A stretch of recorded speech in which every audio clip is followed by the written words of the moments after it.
क्या आपकी लड़ाई किस तरह से रहेगी?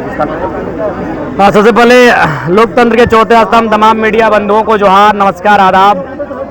आप सभी जानते हैं पत्रकार बंधुओं कि झारखंड एकमात्र राज्य है जहां के लोगों को आज भी छला जा रहा है। जो खनिज संपदा में अव्वल है, जो साधन संसाधन में अव्वल है, जो इस देश को उन्नति का रास्ता देता है, आज वो राजनीतियों के कारण, प्रबंधन की दुर्व्यवहार के कारण लगातार छला जाता है। और उसी के क्रम में आज ये जन आक्रोश जनसभा का आयोजन किया गया था और हमने स्पष्ट कहा है कि आप आज की बात ना सुने। 1990-91 में विनोद बिहारी महतो के नेतृत्व में तमाम उस समय जो विस्थापित नेता हुआ करते थे इस क्षेत्र के, जब उनसे बातचीत हुई है तो आपने क्या स्वीकारा है? आपने रैयतों को 75% नियोजन देने की बात को स्वीकारा है, आपने उनको सुविधा देने की बात को स्वीकारा है, आपने उन्हें विशेष रूप से टेंडर में सुविधा देने की बात को स्वीकारा है। तो आप जिन बातों को आपने स्वीकारा है उन बातों को अमल करें, नहीं तो अब कोयलांचल की आग ने पकड़ ली है और इस बार जो आग धधकेगी वो तभी बुझेगी जब रैयतों की समस्याओं का निदान होगा।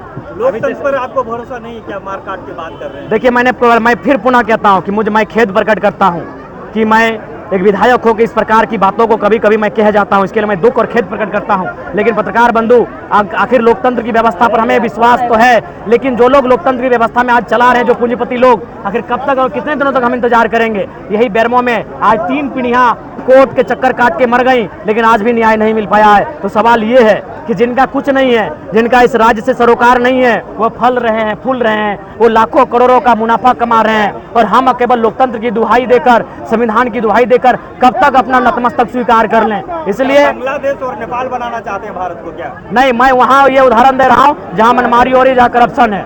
अगर करप्शन है, जहां मनमानी है, जहां गलत हो रहा है, वहां जनता को एकजुट होना चाहिए और प्रबंधन हो चाहे सिस्टम, उसके खिलाफ लड़ना चाहिए। 1.5 करोड़ फिरौती की बात की, क्या ये राजनीति? बिल्कुल सही बात है, ये सच्चाई है।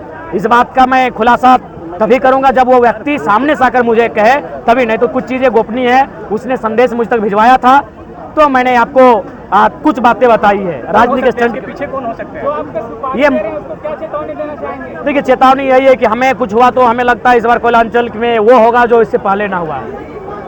क्या लगता है, क्या अनुमान है कि कैसे लोग ऐसे जो लोग माफिया जगत में सक्रिय है, जो लोग इस मिट्टी से खनिज संपदा का दोहन कर रहे हैं, जो लाखों करोड़ों का कारोबार कर रहे हैं, तो स्वाभाविक है हमारी आवाज़ से, और यही नहीं कि हम सड़क में, सदन में भी बेबाकी से बातों को उठाते हैं, तो जाहिर सी बात है उनको अस्तित्व को चुनौती पहुंच रही है, उनके साम्राज्य को, उनके वर्चस्व को चुनौती मिल रही है, तो निसंदेह ये बातें होनी स्वाभाविक है। जब से आपका क्या व्यवस्था है? रेल छिका डहर छिका का जो आंदोलन हुआ तब से आपकी पुतला दहन किया जा रहा है, आपका विरोध किया जा रहा है, उन लोगों को क्या कहेंगे? उनको यही कहेंगे कि हमारा मांग संवैधानिक है। आप अपने लिए विशेष मांग करें, आप अपने लिए विशेष रास्ता तैयार करें, एक तरीके से रास्ता तैयार करें। अगर विरोध भी करना हो तरीके से करें। विधायक जी, एक चीज बताएं कि जिस तरह से आपको धमकी मिली, इसकी सुरक्षा की व्यवस्था आपकी प्रयास क्या है? नहीं, देखिए, हम स्पष्ट आपको कहना चाहेंगे, हम से इकलौते पार्टी के विधायक है, इसलिए ना राज्य सरकार को हमारी सुरक्षा से कोई मतलब है, ना देश की तमाम जो वर्ग है जो सुरक्षा की जिम्मेदारी लेते हैं, तो कोई बात नहीं। हम पे जनता का आशीर्वाद है। हम जिस प्रकार आज बेबाक है, कल भी उस तरह बेबाक रहेंगे। हम अपने आवाज से लोगों की, जनता के हित में जो आवाज उठाते हैं उससे कोई समझौता नहीं करेंगे।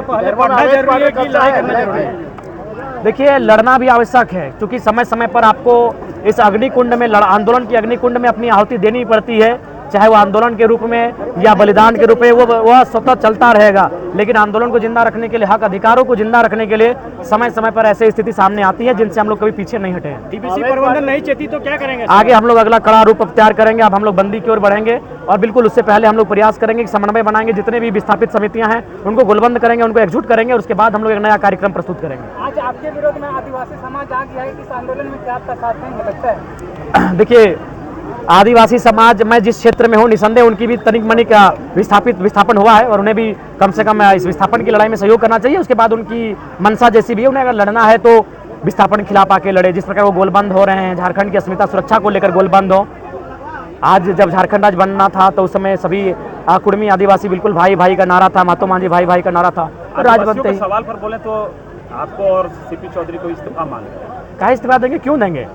आप क्यों विधायक पद में रखे किसी एक जाति के प्रति लाभ पहुंचाने की बातें कर? जी नहीं, जब हमने ये कहा था कि लुगु बाबा का पहाड़ आदिवासियों का, परास्तम के पहाड़ आदिवासियों का, तब तो आप खुश थे।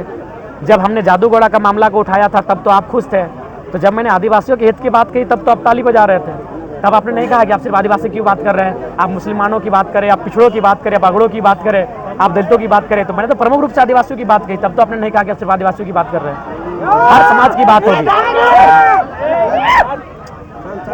बेरमो में बहुत सारे अवैध क्वार्टर कब्जा है विधायक जी। बिल्कुल, ये बिल्कुल असंवैधानिक है, अनैतिक है और गैर कानूनी है। इस पर प्रबंधन को तो संज्ञान में लेना चाहिए और जो लोग अवैध रूप से बस बसाव कर रहे हैं उनके क्वार्टर को प्रबंधन को अपने कब्जे में लेना चाहिए। कोयला चोरी हो रहा है चारों तरफ, क्या बोले? देखिए, उसके लिए जनता को भी जागरूक होने की आवश्यकता है, जनता को भी और प्रशासन के साथ साथ प्रेस मीडिया के बंधुओं को, क्योंकि हमें नहीं लगता है कि वो तो रात में अंधेरे में ऐसा नहीं कि चमत्कार करके चले जाते। प्रेस मीडिया को विशेषकर योगदान देने की आवश्यकता है। जो भी कोयला चोरी हो रहा है, मुझे लगता है आज इस देश को पुनः एक बार प्रेस मीडिया की बहुत जरूरत है कि खनिज संपदानों के लूट से अगर कोई हमें बचाएगा तो प्रेस मीडिया का रोल रहेगा। प्रेस मीडिया के भाई आगे हैं।